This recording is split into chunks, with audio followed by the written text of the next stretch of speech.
And welcome back to Real People, Real Life, Wichita, Kansas, America! You gotta say it with us, say America! You're welcome, Robin. Anyway, we're still out here at the D&J Ranch, right off of Harry, just west of Rock Road and Harry, at 7303 East Harry. Tell us about. It's the Freedom Hooves Therapeutic Riding Center at the D&J Ranch. This has been my cue card, okay? So, and we're still here with Paige and Amanda. And what's your name, honey? Cassie. Cassie. And Cassie, we're going to ask you some questions. You're a volunteer here. Yes, I am. Okay, so are you in trouble? Hopefully not. Is that how come you have to volunteer? No, I'm just kidding. So how did you find out about this place? What motivated you to become a part of this program? I have always loved horses, and I love kids and being with people. And I was scrolling through the internet trying to find just someplace I could work with horses. Found them and I was like, hey, that's right up my alley. So you come out here, and what do they have you do while you're here? When I'm here, well, it first started with the classes. I was just sidewalking only. So making sure that the rider is stable, helping them remember cues, and then as I got more in training, they allowed me to lead the horses, and so it's the kind of the balance of being in control while yet letting the rider be independent. So how much training did you have to go through to get to that point? There were 2 trainings that I can remember that I took. One was at the beginning when you're learning to be a volunteer and you learn to be the sidewalker, and then the second one to be the horse leader. And that's the position as a volunteer that you want to have here, because I know that there are other jobs that need to be taken care of. Yeah. So do you ever have to help with stables and cleaning? Just did. It's just part of the horses, right? It's just part of being just like toddlers. Well, you can't put them in a stable and leave them. I found that out the hard way. So how do you like it out here? I love it. When I can't be here, like, it makes me sad, and I miss the riders and the horses, and I come back here and I hear the horses and smell it all. I'm like, I'm back home. Like, do you get jealous when you found out other people have been with your horses? No. No, I used to. I'd be like, would you took my horse out? How often are you out here volunteering? I'm here once a week, all afternoon. Okay, great. Great. So one of the other things we wanted to talk to you guys about is what your training and background is and how you guys came to be involved with the program. Yeah. I went to K-State. I got a degree in psychology and equine science, and then combined them both to therapeutic riding. Ew, not KU. So then I just looked up internships and organizations, and I found PATH, which is the Professional Association of Therapeutic Horsemanship International. I don't have a t-shirt for that, I'm sorry. Somebody write that down. And I did an internship and then got my certification there. So it's just a certification process with online classes, and then you have to do teaching hours under a certified instructor and go through the testing and all of that. How about you? Well, I started volunteering here 8 years ago, and I just, same as Cassie, really. I like horses, I like kids. I thought it'd be a good fit, which it must have been because I'm still here. I always had horses, so I got hired right away as like the equine manager. Then I went to school. I went to Butler and WSU, and now I'm currently working on being certified. I just need to go do certification, but yeah, now we're together and super confused. This place has been here for 8 years? No. 1999 is when we started. Wow. Yes. No, so it's been here for 8 years and a whole bunch more. Yes. I cannot believe that I have never seen this place. I mean, it baffles me that I've been to Harry and Rock Road to this Chinese place up here all the time, and I would never know that this was off of Harry right here. I mean, it's crazy. Like, even just to check it out, you should take it just immediately on the south side before you get to the bridge, or just on the other side. Just take a little stroll down there. I'm sure you guys don't mind if people come and check it out, right? Just call us. Yeah.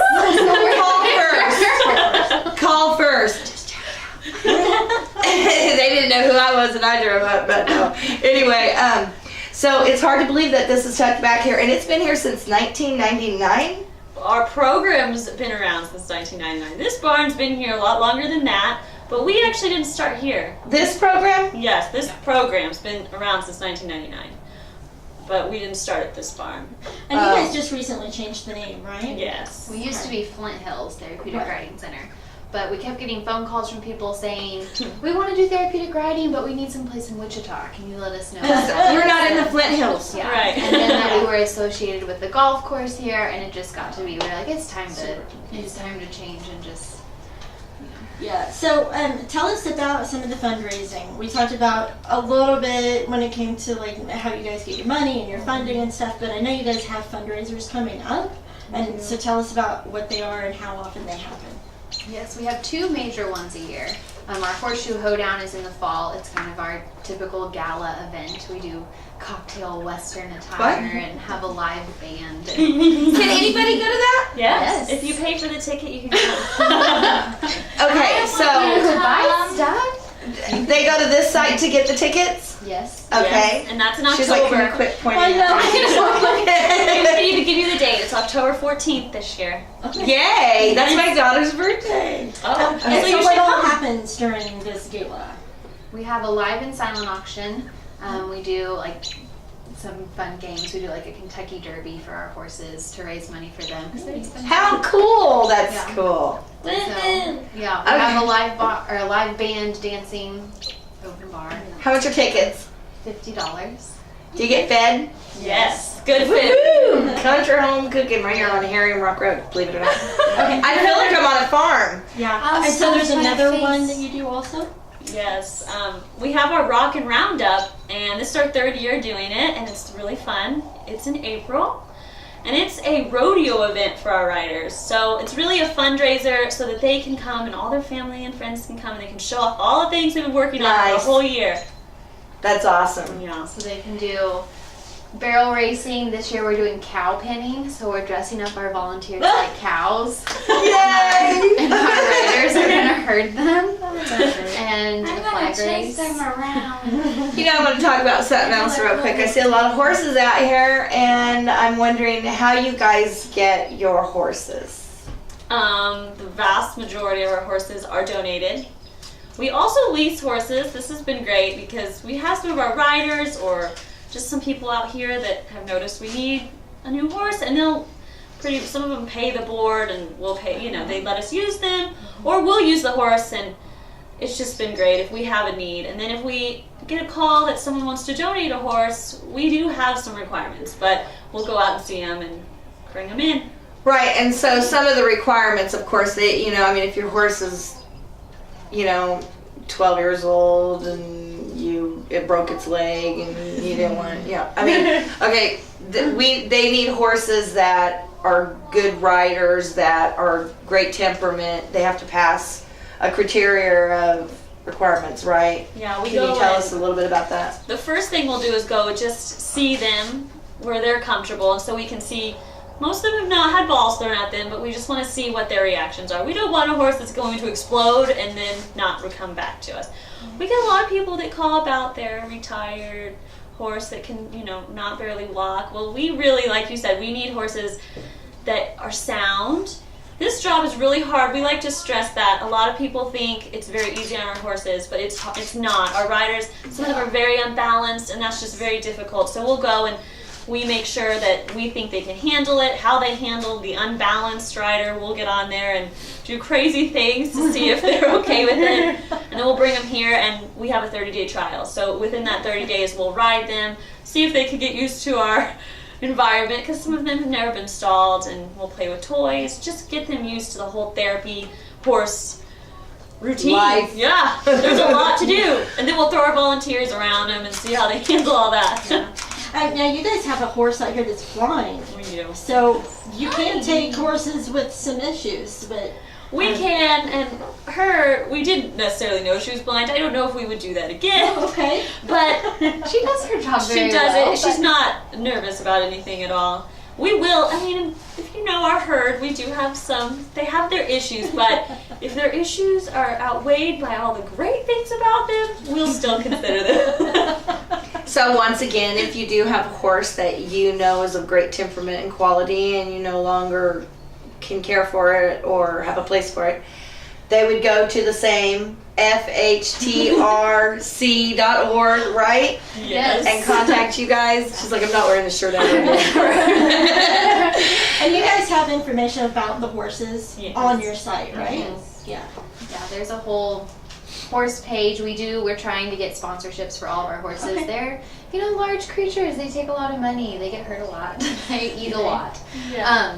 Like So we to They really. poop a lot. Yes. Somebody's got to do all the jobs here, right? Yep. But really, our main goal, really, if we could have a sponsor for all of our horses, we would be doing really well. Sponsors, you have sponsors for your horses? How do you Yes. become a sponsor? You go Our to website. Don't look at my shirt. What does it cost to be a sponsor? Well, we do different levels. A full sponsor is $6,000 a year. And for that, you sponsor the horse, their feed, their upkeep, all their vet care, all their farrier care, and any emergency care that comes up. That's a big one. But and then you can do partial, of course, where you do any Whatever. amount. Yeah. Okay, neat. Your fundraising events, does it go towards that as well? The fundraisers cover everything? It does. Okay. I mean, we're a nonprofit, so it all goes, Yeah, it all goes right there. towards the horses, the kids. Yeah. So if you had a chance to talk to the parents out there, what would you tell them about therapeutic horseback riding? The most wonderful thing on this planet. Guinea pigs are the best thing on No. the planet. What you talking about? Off camera source says guinea pigs are. However, she really likes her horse. We call it her horse, even though it's not. Oh, yes. And one of the things that I think has been really funny, I haven't been around horses a lot in my life, and seeing how much of a personality they all have. Oh, yeah. Like her horse, her horse, like if she thinks somebody's got a treat, she's like trying to get at it while she's walking around the arena. It just cracks me up. It cracks me up. So it's fun to watch from a parent's view. It's great to see what they're actually able to do. Like I had no idea she could catch a ball. Because she can't or won't do it when she's not on the back of that horse. But I watched you her do guys. it. Yeah, that was so crazy. That's great. It's not only is she moving on the back of a horse, but she's sitting sideways And catching and throwing catching it back. Oh, it's just like that's not my kid. That's totally not my kid. Well, So I it's think- really neat. I think that's Like an something I alien. would say to any parent. Sometimes I think people can get frustrated and feel like nothing's going to work, Yes. but they should just give it a try because we have seen Absolutely. so many miracles. We say miracles happen every day, and we really think they do. Yeah. Yeah. I agree. The other young lady that comes out at the same time as her, we briefly talked about her during our intro segment. She has no body control. I guess she's Little. very little. How can you tell us just a little bit about what this has been doing for her? Well, when she first started, she could not sit up on her horse at all by herself. And so really what we've been working on the most with her is her core strength. That's improved a lot. She's been able to walk with assistance. Wow. And we're really trying to get her to put rings on poles, get her to really Yeah. focus on something. And I think that she's improved so much. I mean, she used to last 5 minutes and then she'd be sleeping. On the horse? That's great. Several that fall asleep on the horse. That's They just great. get so relaxed. They Yeah. just Real quick, if you were to tell people out there, to volunteer, what would you say to people that might want to volunteer? It's great. You get to work with the horses. You get to help people. You get to be a part of the miracles that happen. It's just amazing. And everything else trumps all the dirty work back there, right? Oh, yeah. Awesome. All right. Well, I really appreciate you guys having us out here today. And once again, your page, Amanda and Cassie. Cassie. All right, you guys. Well, that's it for Real People, Real Life this week. We will see you next week. Bye, Mom.